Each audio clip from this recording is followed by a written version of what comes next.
Another thing about the way we sort of perceive music, when we perceive it in the conventional way, is that there's, this group of notes, and there's these kind of practices, and there's this set of instruments to choose from, and like that.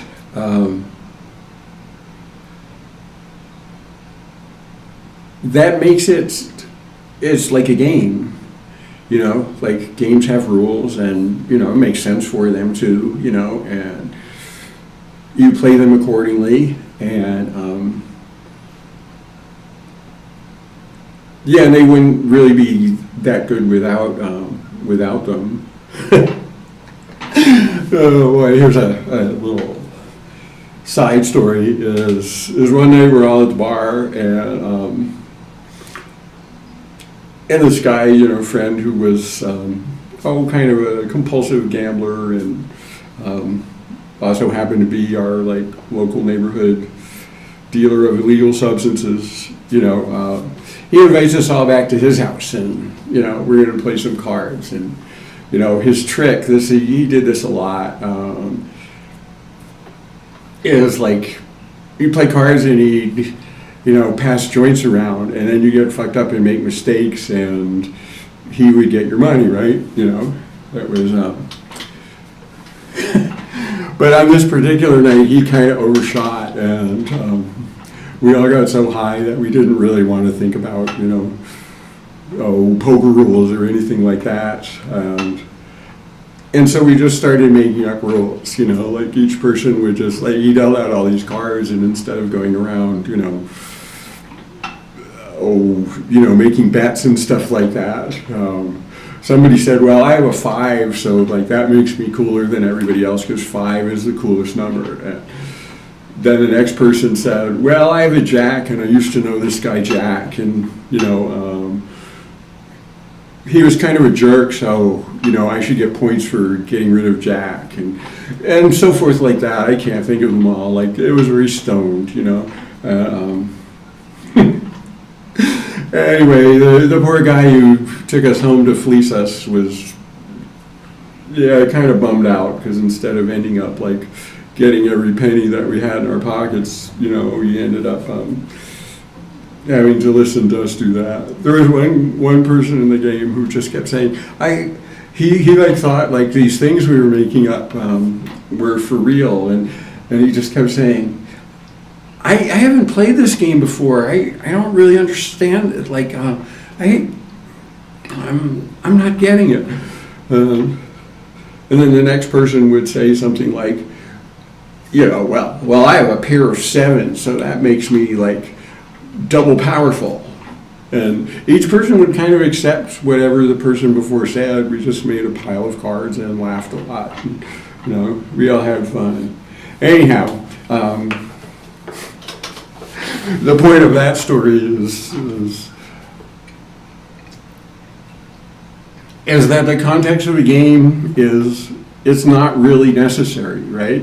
There's nothing wrong with it. It's fine if that's what you want to do.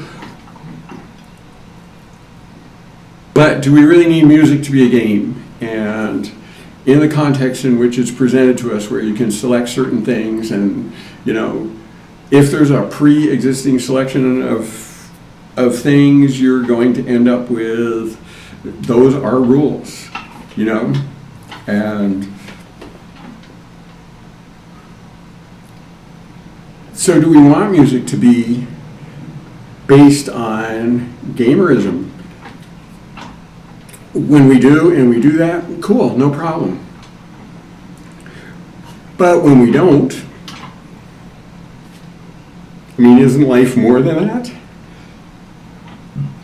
I'm glad that, at the guy's house, I'm glad that we did that. I thought that was fun, and I really enjoyed the company of us going around the table making these things up. And,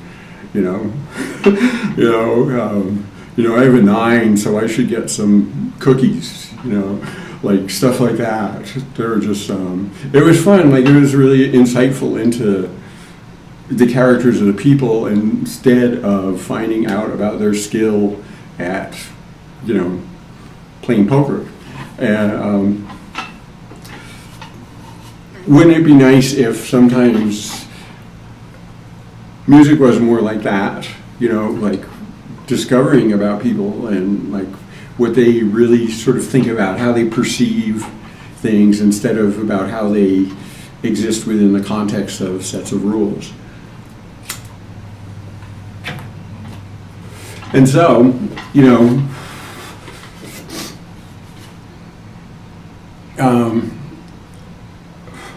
I'm not sure that we gain all that much by bounding the world of music into sets of rules. The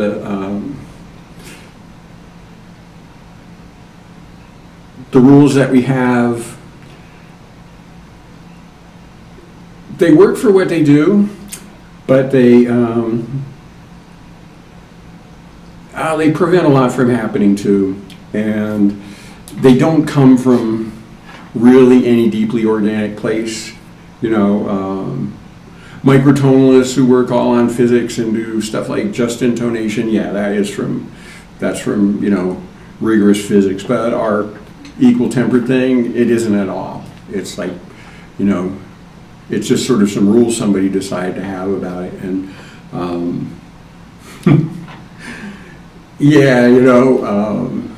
why get stuck with that? Why do we have to play poker? Can't we have fun? And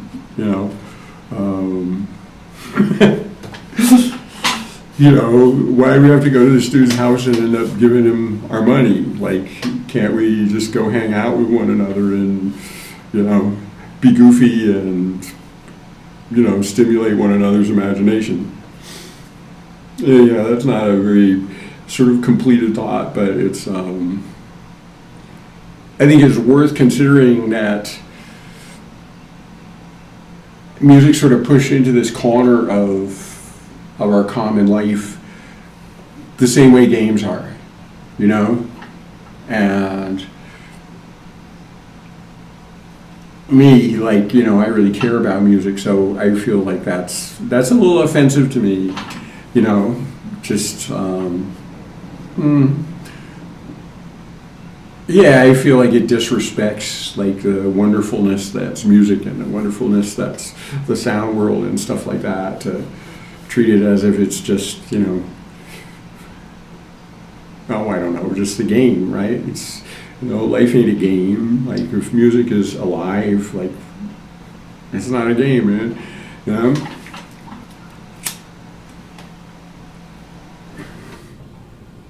So another aspect of, what I'm calling gamerism is, yes, that's a way to do things, but it's not necessarily a good way to do things. They started using game theory ideas in the economy, and, it collapsed a few years ago, right? Like, maybe this isn't the best approach. And another aspect of this in music is that it tends to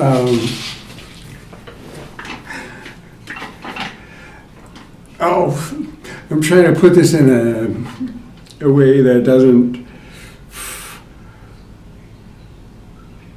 well, I guess I just want to express my hesitancy around the sort of stereotyping and that stuff that goes along with this, is that gaming is a very male thing. There are women who do it too, but it's predominantly male, and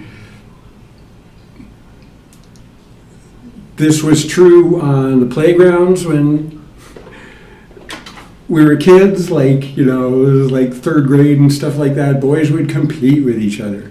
And girls did too, but less so. Like, everything we did was kind of competitive. We played horse at basketball, or we did pickles and,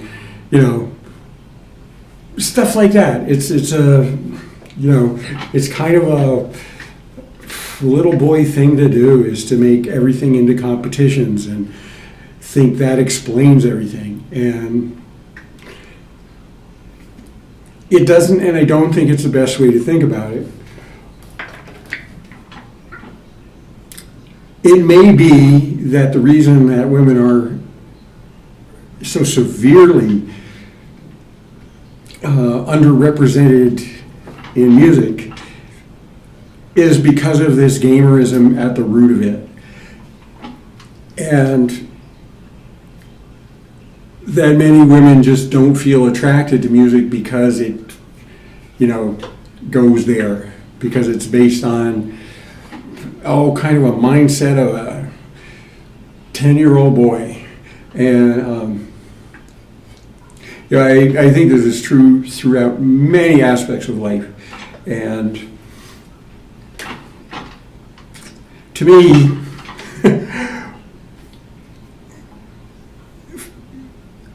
if we're discontented with how things are going, and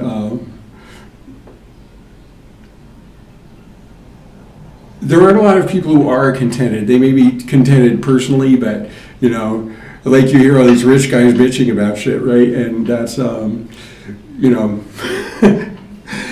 they're expressing tons of content, even though they'll express tons of content about themselves and how awesome they are and how they made all this money or whatever. Even when they're born on third base and think they hit a triple, but they still think it's all, it's a mess, like they're trying to take it all away. And, nothing those people like doing better than thinking that they're victims of something, right? Anyhow, I don't notice a whole lot of people thinking there aren't a lot of problems, regardless of their walk of life. Everybody's sort of like, this isn't so great, I feel this way about music, and I know many musicians who do, not in a, well, I think there's an important point to be made about the power of complaint. I think the power of complaint is just about nothing. I'm unimpressed with people who complain about things as a general rule. Like, I understand that when you're young, and this again goes to your 12-year-olds, is it makes you appear smart if you can critique the system that you're in. You're powerless within that system, and there's no way you'll have any power as a 10, 12-year-old, right? Or 15-year-old, or even 18-year-old. There's no way. You're not even, like, when you're under 18, you don't even count as a person, right? You have to emancipate if you're going to be able to make your own choices. So that really the only avenue open to you is complain and point out flaws. That's really the only thing that sort of seems to empower you. And so it's easily understandable where that comes from and how that gets to be something that we respect. We think somebody's smart if they can point out the flaws in something, complain. Grown-ups, like, I don't particularly like hearing people whine about stuff, It puts me off politics, like, almost absolutely, because that seems like all politicians do most of the time is, blame somebody for whatever the trouble is and complain about it, Anyhow, not to go down that one,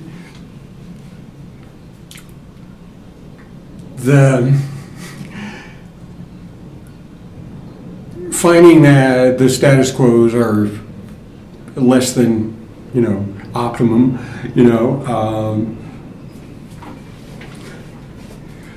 it seems very obvious to me that what we need is better input, garbage in, garbage out, so the more points of view and perspectives we include, chances are the better programs, the better solutions going forward that we'll have. That just seems totally obvious that, if you choose from, to accept the opinions of one particular group of people, you're going to get less intelligence focused on whatever problem you're trying to solve than if you get the opinions of several groups of people, And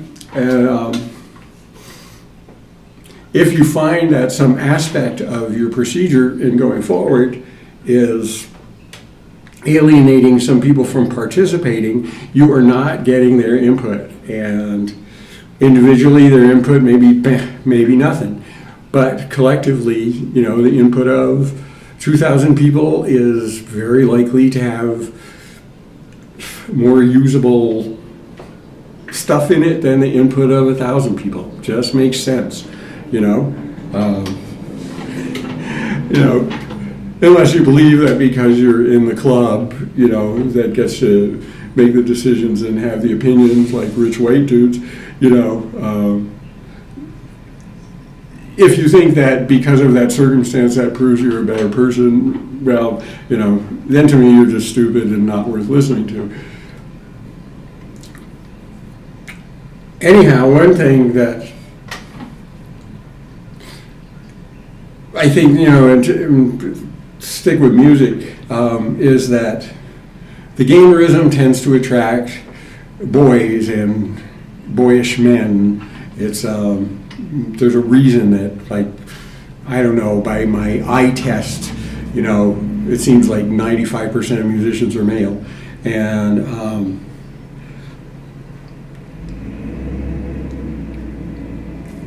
that this musical system that we embrace is a gamer system. It's not an organic, open system. It's not derived from anything. It's, it's sets of rules that we play by and sort of compete amongst. It sets boundaries for us, and it is important that I don't think there's anything wrong with that. I'm not saying that, whatever male instinct this has to do that is a bad thing necessarily. Like I said, I love to play backgammon, and I like cards, I like to play bridge, I like, all sorts of things. Heart's really fun, great way to kill time. I don't think it solves the riddles of existence, though. It's just a way to hang out, right? And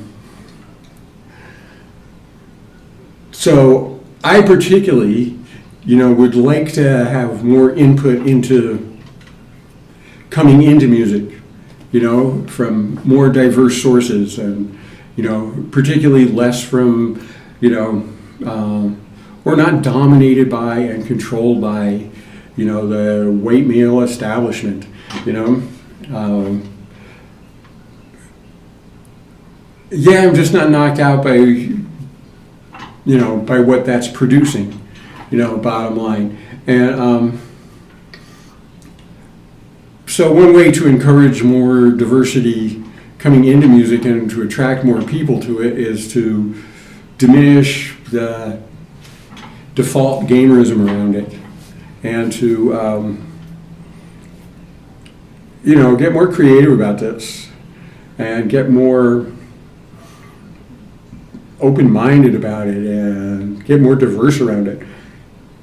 I only think that can help.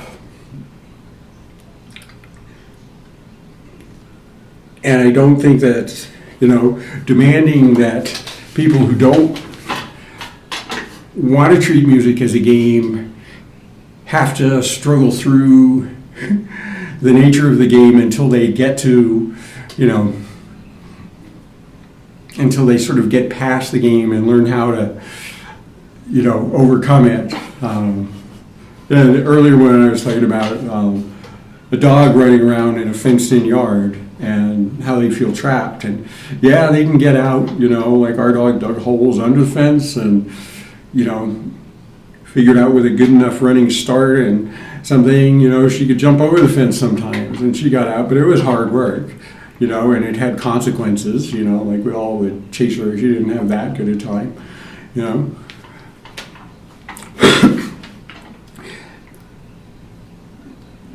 So, it'd just be cooler to take the fence down. There's no reason that, music has to live in a subdivided, a suburban subdivision of our life experience. It might as well, get to live like, there's no reason that it needs to have that sort of proprietarian kind of idea behind it and that kind of bordered idea behind it. Making different music, people may not like it, fine, it doesn't hurt anybody. It's not like if you, like there are, somewhat legit reasons for borders between people's houses and stuff like that, but there's no legit reason to have that in music, and there's no reason for music to have that as its basis. And I think a whole lot of people who would probably contribute awesomely to our understandings of the sound world don't really end up getting involved in it because they find it to be too restrictive and too much of a game platform and not enough of a life platform.